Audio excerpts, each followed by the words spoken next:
Assalamu alaikum dear students, how are you? I hope you are very well. तो dear students, आज हम basically ninth class की mathematics का chapter number 6 जो है इसको स्टार्ट करने जा रहे हैं। तो आज का जो हमारे पास लेक्चर है, ये लेक्चर हमारे पास होगा इंट्रोडक्टरी लेक्चर। इसके अंदर हम देखेंगे बेसिकली हम चैप्टर नंबर 6 के अंदर कौन कौन से कॉन्सेप्ट्स हैं, कौन कौन सी बेसिक टर्मिनोलॉजीज हैं जिनको हम डिस्कस करेंगे। ठीक है, इस चैप्टर को हम ऑल ओवर द लेक्चर्स लेके चलेंगे। ठीक है, लेक्चर नंबर 1 से लेक्चर नंबर 2 की तरफ। तो ये हमारा इंट्रोडक्शन लेक्चर है जिसके अंदर हम देखेंगे कि चैप्टर नंबर 6 जो है, जो कि हमारे पास है ट्रिग्नोमेट्री।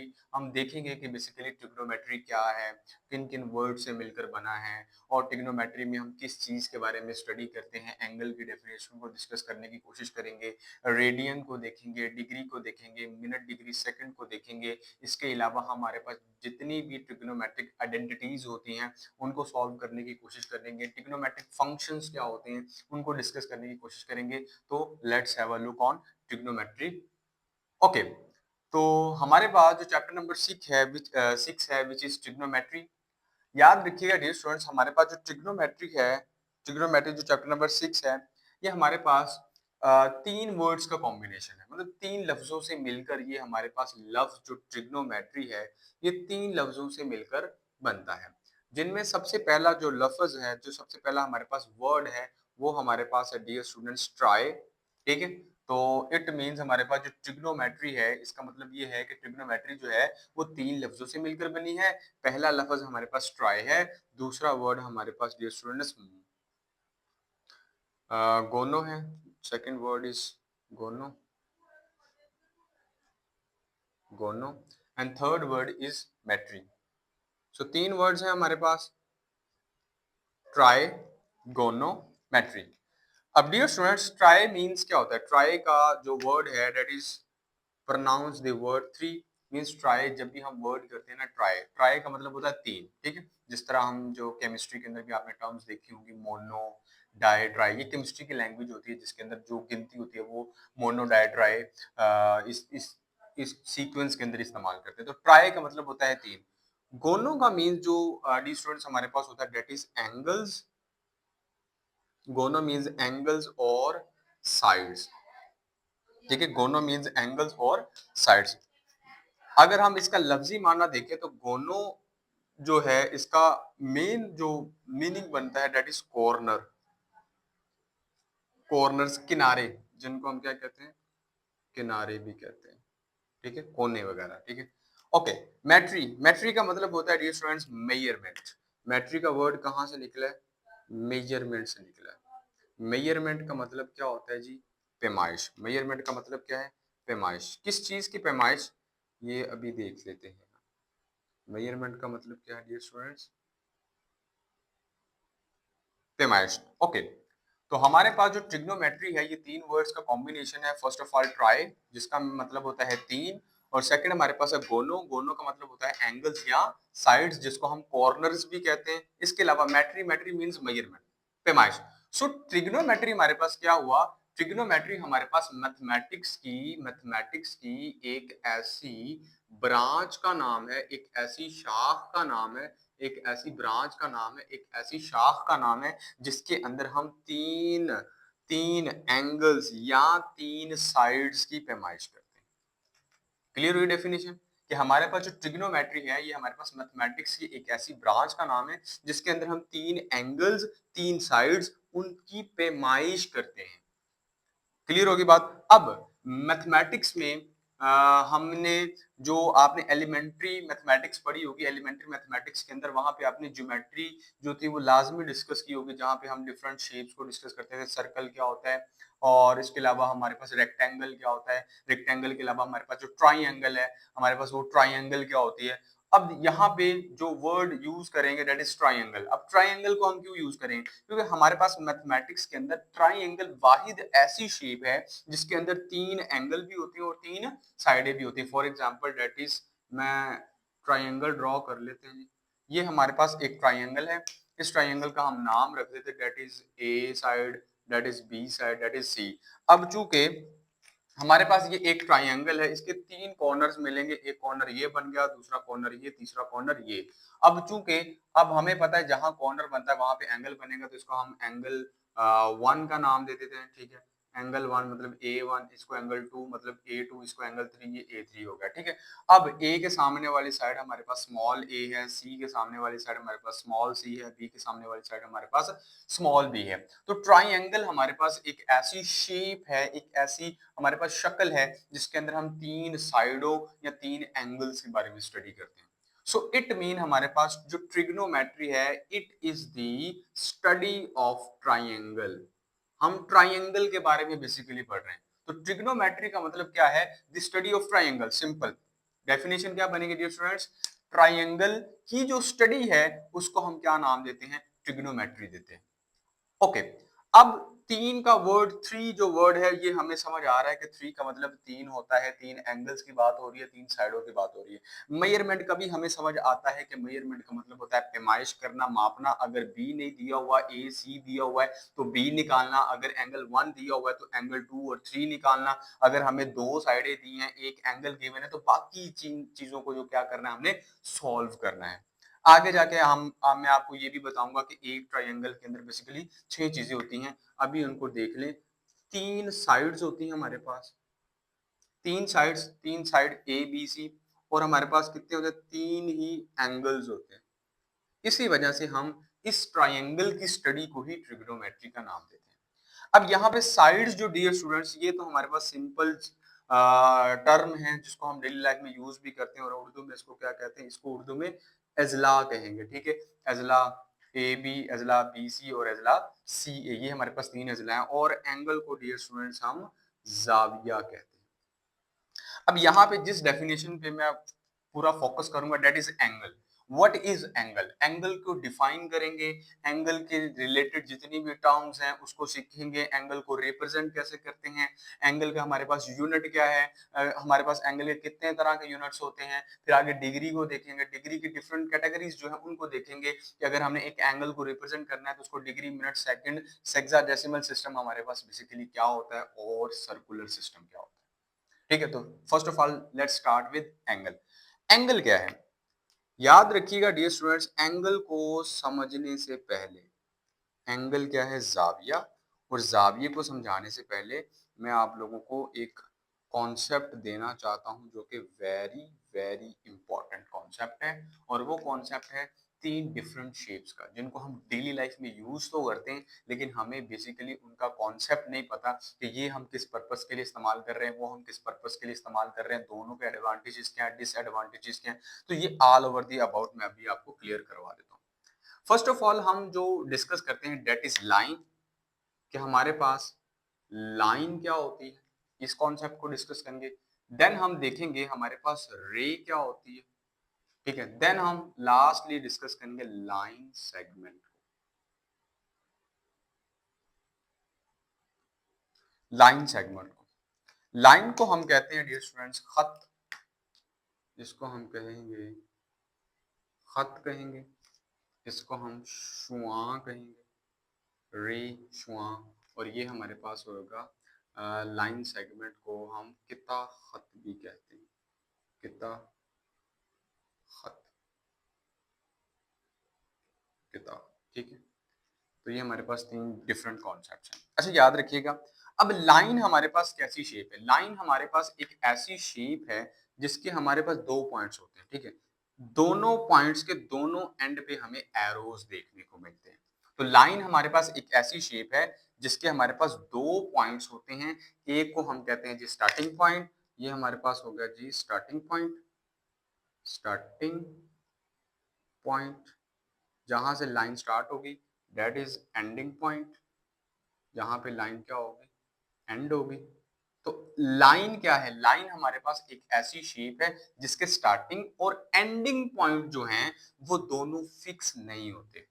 अब हमें कैसे पता चला फिक्स नहीं होते? क्योंकि डी स्टूडेंट्स याद रखें, हमारे पास इनके आखिर में क्या आ रहे हैं? एरोज आ रहे हैं। क्या आ रहे हैं? एरो। और एरो का मतलब क्या है? एरो का मतलब ये है कि ये टर्मिनेट कर सकता है। टर्मिनेट का मतलब क्या? ये आगे बढ़ सकता है। इसको हम मजीद इस साइड पर भी खींच सकते हैं और इसको हम मजीद इस साइड पर खींच सकते हैं, ये अपनी पोजीशन पर फिक्स नहीं है। तो यहां तक हमें बात समझ आ गई कि जो लाइन है उसके दो सिरे होते हैं। हमेशा याद रखिएगा लाइन के कितने सिरे होते हैं, दो सिरे होते हैं। उसका ना तो स्टार्टिंग पॉइंट फिक्स होता है और ना ही उसका एंडिंग पॉइंट फिक्स होता है। स्टार्टिंग पॉइंट को भी टर्मिनेट करवा सकते हैं और एंडिंग पॉइंट को भी हम क्या डियर स्टूडेंट्स करवा सकते हैं, टर्मिनेट करा सकते हैं। तो हम कह सकते हैं कि लाइन एक ऐसी शेप, एक ऐसी शक्ल का नाम है जिसका ना तो स्टार्टिंग पॉइंट फिक्स होता है और ना एंडिंग पॉइंट फिक्स होता है। दोनों पॉइंट जो है वो टर्मिनेट कर सकते हैं, उनको दोनों साइडों में हम एक्सटेंड करवा सकते हैं। नेक्स्ट डियर स्टूडेंट्स हमारे पास है रे। रे क्या होती है? रे को हम कहते हैं शुआ। शुआ क्या होती है? याद रखें सूरज से जो लाइट आती है, लेट्स सी मैं इसको यहाँ पे बना देते हैं, ठीक है। ये हमारे पास जी सूरज चाचू हैं, ठीक है।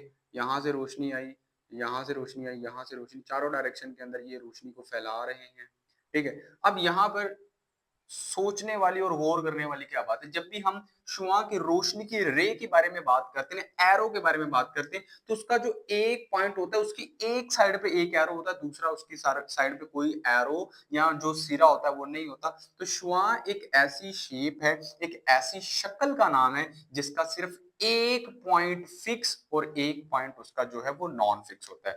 तो हम कह सकते हैं इसका ये वाला जो स्टार्टिंग पॉइंट है, स्टार्टिंग पॉइंट क्या होता है, फिक्स होता है। स्टार्टिंग पॉइंट क्या होगा डियर स्टूडेंट्स, हमारे पास फिक्स होगा, जबकि उसका जो एंडिंग पॉइंट है, स्टार्टिंग पॉइंट क्या है जी, फिक्स है। ये मूव नहीं कर सकता, हम इसको टर्मिनेट नहीं करा सकते। लेकिन हमारे पास जो इसका एंडिंग पॉइंट है डियर स्टूडेंट्स, एंडिंग पॉइंट, यहाँ पे जहां पे इसने एंड करना है, तो इसका एंडिंग पॉइंट हमारे पास क्या होगा, वो टर्मिनेट कर सकता है, वो हमारे पास फिक्स नहीं है।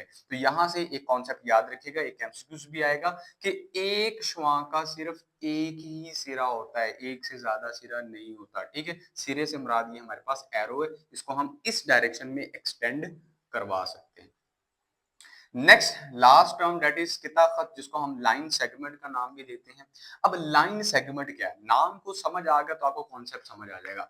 लाइन का मतलब क्या है? लाइन का मतलब हम पढ़ के आए अभी खत, ये जो अभी हमने खत पढ़ा। सेगमेंट का मतलब क्या है? सेगमेंट का मतलब होता है पार्ट। पार्ट का मतलब क्या हो गया जी, हिस्सा। हिस्सा मतलब कि लाइन जो है, उस लाइन का एक छोटा पार्ट, छोटा हिस्सा। ये लाइन लगी, ले जी मैं इस लाइन को लगा के दोबारा आपको समझा देता हूं। ये लाइन लग गई है, ठीक है। इस लाइन का मैं पॉइंट पी से लेकर पॉइंट क्यू तक का जो सेगमेंट है, जो हिस्सा है, इसको मैं सेपरेट कर लूंगा, ठीक है। लाइन का पॉइंट पी से पॉइंट क्यू तक का जो छोटा सा टुकड़ा है, जो छोटा सा हिस्सा है, मैं इसको कर लेता हूं सेपरेट, तो ये मेरे पास बन गया पी क्यू। अब ये अब ये जो हमारे पास नई शेप आई है डियर स्टूडेंट्स, इसको हम कहते हैं लाइन सेगमेंट। अब इसको लाइन सेगमेंट क्यों कह रहे हैं? क्योंकि लाइन में से हमने एक छोटा सा पार्ट जो है उसको हमने सेपरेट कर लिया।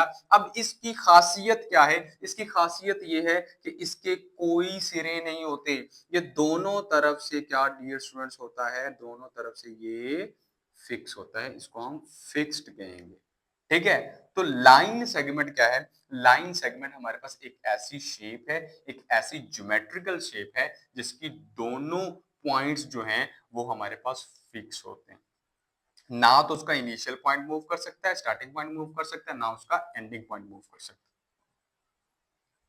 है। अब इन कॉन्सेप्ट्स को समझने के लिए अब एंगल को समझते हैं कि इन कॉन्सेप्ट को समझ आ गया, अब एंगल को समझ लेते हैं कि एंगल क्या है। एंगल हमेशा याद रखिएगा दो शुआओं से बनता है। किनसे बनता है? शुआ से। तो इसका मतलब जब हम एंगल की स्टडी कर रहे होंगे तो इटसेल्फ हम एक शुआ या एक रे के बारे में डिस्कस कर रहे होंगे, रेज के बारे में डिस्कस कर रहे होंगे, ठीक है। तो याद रखिएगा एंगल बनाने के लिए कम अज कम कितनी रेस चाहिए? दो रेस चाहिए, कम अज कम, मिनिमम या at least two rays, at least two rays. अच्छा एक और पॉइंट मैं आपको यहाँ पे क्लियर करता चलूं कि अगर हमने इस लाइन का नाम रख दिया है, लेट्स सी पी से क्यू रख दिया है, और इस रे का भी नाम हम पी से क्यू रख देते हैं, और इस लाइन सेगमेंट का तो ऑलरेडी हमने पी से क्यू रखा हुआ है।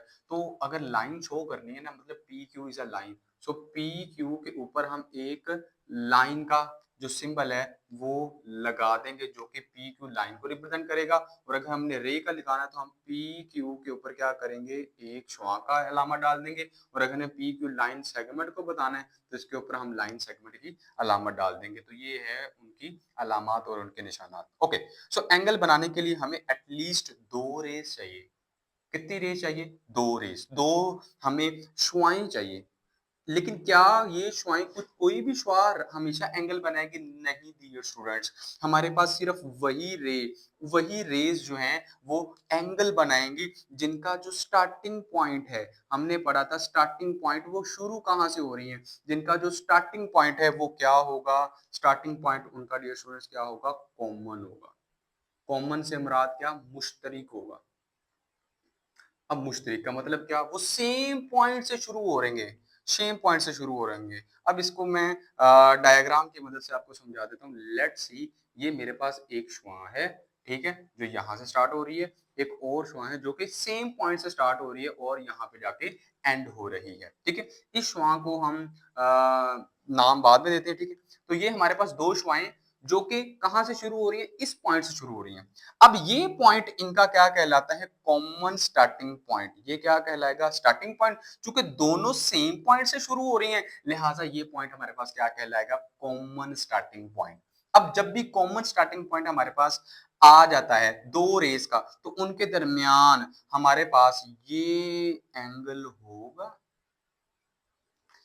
तो ये हमारे पास उनके दरमियान क्या बनेगा डियर स्टूडेंट्स? एंगल बनेगा। तो इसका मतलब ये होगा एंगल बनाने के लिए हमें कम से कम दो रेस चाहिए। उन दो रेस के बारे में भी याद रखना है कि उनका स्टार्टिंग पॉइंट क्या होना चाहिए? कॉमन होना चाहिए। कॉमन मतलब मुश्तरिक, मुश्तरिक का मतलब दो रेस शुरू हो रही हैं तो उनका स्टार्टिंग पॉइंट सेम होना चाहिए।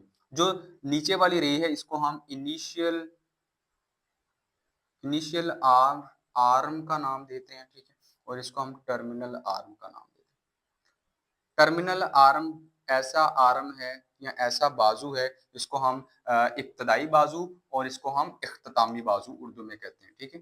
तो ये हमारे पास आ जाएगा इख्तितामी बाजू, ठीक है, और ये हमारे पास आएगा इब्तदाई बाजू, ठीक है डियर स्टूडेंट्स। तो ये हमारे पास इनके नाम रख दिए हमने। ये हमारे पास हो गया इब्तदाई बाजू और ये हमारे पास हो गया जी इख्तितामी बाजू। क्या ये जो हमने एंगल थीटा यहाँ पे लिखा है, क्या ये हमारे पास एंगल की परफेक्ट डेफिनेशन है? क्या मेरे पास कोई और भी पॉसिबिलिटी हो सकती है? तो देखिए डियर स्टूडेंट्स, अगर मैं इसको यहाँ से ले जाऊं तो ये भी एंगल है, लेकिन अगर मैं इसको घुमा के यहाँ पे ले आऊं तो ये भी तो मेरे पास एंगल थीटा ही हो सकता है कि नहीं हो सकता? तो ये भी तो मेरे पास एंगल थीटा है। तो फिर एग्जैक्ट डेफिनेशन क्या है? तो एंगल क्या है? At least two rays start having common starting point. वो एंगल बनाएंगी, लेकिन एंगल की डेफिनेशन क्या है? एंगल हमारे पास है measure of measure of rotation, measure of rotation of terminal arm. कि हमारे पास वो जो टर्मिनल आर्म है वो कितना रोटेट करता है, कितने डिग्रीज तक वो रोटेट करता है, वो डियर स्टूडेंट्स हमारे पास क्या कहलाएगा? वो कहलाएगा उसका एंगल, वो कहलाएगी उस एंगल की मेजरमेंट। यहां तक क्लियर होगी बात? अब देखो, अगर मैं इस एंगल को यहां से मेजर करूंगा, इतना डिग्री घुमाऊंगा, लेट्स सी, अगर समझाने के लिए बात करूं तो ये मेरे पास एक एक टर्मिनल साइड है, इसको हम इनिशियल साइड कह लेते हैं। इसके ऊपर ये टर्मिनल साइड दूसरी है। अब ये टर्मिनल साइड इनिशियल साइड के अलोंग है। अब मैं इसको इस डायरेक्शन में रोटेट करूंगा तो ये जितना रोटेट हुआ, अमाउंट ऑफ रोटेशन, वो डियर स्टूडेंट्स क्या कहलाएगी? एंगल कहलाएगी। अगर इसको मैं डाउनवर्ड रोटेट करूं तो ये हमारे पास ये जो मेजर ऑफ रोटेशन होगी ये हमारे पास क्या कहलाएगी? एंगल कहलाएगी। तो यहां से हमें एक और बात क्लियर होती है कि एंगल को हम दो डायरेक्शंस के अंदर जो है वो रोटेट करवा सकते हैं, ठीक है। एक हमारे पास होगा जी हमारे पास होगा एंटी क्लॉकवाइज, ठीक है। अब घड़ी को देखें तो घड़ी हमारे पास जो है, लेट्स सी, ये हमारे पास वॉच के 12 है, ये 6 है, ये 9 है, ये 3 है। घड़ी कहाँ से चलती है? 12 से इस तरफ चलती है। तो ये हमारे पास होती है क्लॉकवाइज डायरेक्शन। लेकिन अगर हमारे पास जो टर्मिनल आर्म है वो घड़ी की मुखालफत में घूमता है तो इसको हम कहते हैं एंटी क्लॉकवाइज डायरेक्शन। तो हमारे पास दो तरह से एंगल को मेजर किया जा सकता है। एक हम कर सकते हैं एंटी क्लॉकवाइज और एक हम उसको कर सकते हैं जी क्लॉकवाइज। अच्छा जी, अगर हम एंगल को एंटी क्लॉकवाइज कहेंगे तो वो एंगल क्या कहलाएगा, और अगर हम एंगल को क्लॉकवाइज करेंगे तो वो क्या कहलाएगा। याद रखिएगा, जब भी हम एंगल को एंटी क्लॉकवाइज कहलाएंगे तो वो एंगल कहलाएगा पॉजिटिव एंगल। ठीक है, और ये हमारे पास हमेशा किस रेफरेंस एक्सिस से मेजर होता है, ये भी बात याद रखिएगा, हमेशा एक्स एक्सिस, और वो भी कौन सा, पॉजिटिव एक्स एक्सिस। और ये हमारे पास जो क्लॉकवाइज रोटेशन होगी एंगल की, ये हमारे पास कहलाएगा नेगेटिव एक्सेलरेशन, और ये आप किसी भी रेफरेंस साइड से मेजर कर सकते हैं। तो यहाँ तक डियर स्टूडेंट्स, अभी तक जो हमने देखा है वो हमने देखा है एंगल के बारे में, एंगल की डेफिनेशन को अंडरस्टैंड करने की कोशिश की, मेजर ऑफ रोटेशन के बारे में डिस्कस किया। फिर हमने ये देखा कि हमारे पास एंगल की दो टाइप्स हैं, एंटी क्लॉकवाइज एंगल होता है और हमारे पास क्लॉकवाइज एंगल होता है। एंटी क्लॉकवाइज एंगल को हम पॉजिटिव एंगल का नाम देते हैं, क्लॉकवाइज एंगल को हम नेगेटिव एंगल का नाम देते हैं। ओके, नेक्स्ट हम मूव करते हैं symbols of angle. Symbols of angle, अगर हमने एंगल को रिप्रेजेंट करना है तो कौन कौन से सिंबल्स जो हैं उनको इस्तेमाल हम कर सकते हैं। ओके जी, तो अगर हमने एंगल को मेजर करना है तो एंगल को मेजर करने के लिए हमें डिफरेंट सिंबल्स यूज करने पड़ेंगे। एक तो मैंने यहाँ पे यूज कर दैट इज थीटा। तो हमारे पास जो सिंबल्स यूज कर हम एंगल को रिप्रेजेंट करने के लिए, जाहिर करने के लिए, बताने के लिए यूज करते हैं, उनमें सबसे पहले हमारे पास आएगा डिस्टेंस थीटा। इसके अलावा हमारे पास अल्फा, जहां पर भी आपको अल्फा नजर आ जाए इट मींस वो भी एंगल है। जहां पे आपको बीटा नजर आ जाए इट मींस वो भी हमारे पास एंगल को रिप्रेजेंट कर रहा है। अगर हमारे पास गैमा आ जाए डियर स्टूडेंट्स, वो भी हमारे पास किसको रिप्रेजेंट कर रहा है, एंगल को रिप्रेजेंट कर रहा है। इसके अलावा हमारे पास phi, psi and many more. तो हमारे पास बहुत से जो सिंबल्स हैं उनको हम इस्तेमाल करते हैं एंगल को रिप्रेजेंट करने के लिए। तो ये था students all about trigonometry introduction, जिसके अंदर हमने एंगल को देखा। अभी एंगल के बारे में कुछ बातें और रहती हैं। एंगल का यूनिट क्या होता है, फिर उन यूनिट्स की डेफिनेशन। तो ये जो हमारा इंट्रोडक्शन लेक्चर है इसको मैं दो पार्ट्स के अंदर डिवाइड कर रहा हूँ। पार्ट नंबर 1 में हमने ट्रिग्नोमेट्री के इंट्रोडक्शन से स्टार्ट लिया, जिसके अंदर हमने एंगल को देखा, एंगल से रिलेटेड हमने कुछ टर्म्स जो थे उनको आइडेंटिफाई किया, उनको समझने की कोशिश करी। अब नेक्स्ट पार्ट में हम क्या करने वाले हैं, नेक्स्ट पार्ट में हम इंशाल्लाह ये जो एंगल है इनके यूनिट्स को डिस्कस करेंगे। यूनिट के अंदर हम डिग्री, रेडियन क्या होता है, सर्कुलर सिस्टम क्या होता है, सेक्साडेसिमल सिस्टम क्या होता है, व्हाटएवर। अगर आपको ट्रिग्नोमेट्री बिल्कुल मुश्किल लगती है तो आपको बिल्कुल घबराने की जरूरत नहीं है, क्योंकि हम आपके लिए उसको आसान बनाएंगे। ठीक है, तो हम तो आसान बनाएंगे, ये हमारी रिस्पॉन्सिबिलिटी। अब आपकी रिस्पॉन्सिबिलिटी ये है कि इस लेक्चर को आगे फॉरवर्ड करना है अपने उन स्टूडेंट्स के साथ जो मैथमेटिक्स में कमजोर है, जिनको मैथ्स नहीं आते, मैथ्स से नफरत है। ठीक है, तो मैथ्स से मोहब्बत करना शुरू कर दें, क्योंकि हम कॉन्सेप्चुअली स्टडी करेंगे मैथमेटिक्स को। कॉन्सेप्ट, इंट्रोडक्शन, सॉल्यूशन, हर चीज आपको यहाँ पे मिलेगी। नोट्स इवन के इस लेक्चर के जो रिटन हैंड रिटन नोट्स हैं वो भी हम इंशाल्लाह आपको प्रोवाइड कर देंगे। उसके लिए आपने क्या करना है, डिस्क्रिप्शन में लिंक मौजूद है, आपको हर चैप्टर के जो जो हम यहाँ पे कवर करते जाएंगे, जो जो हम उसका कवर करेंगे उसके लेक्चर नोट्स अवेलेबल हो जाएंगे। लेकिन इंटरेस्टिंग बात यही है कि आप लोग खुद अपने नोट्स बनाएं, क्योंकि जितनी ज़्यादा प्रैक्टिस करेंगे उतनी ज़्यादा आपको मैथ की अंडरस्टैंडिंग्स क्लियर होगी।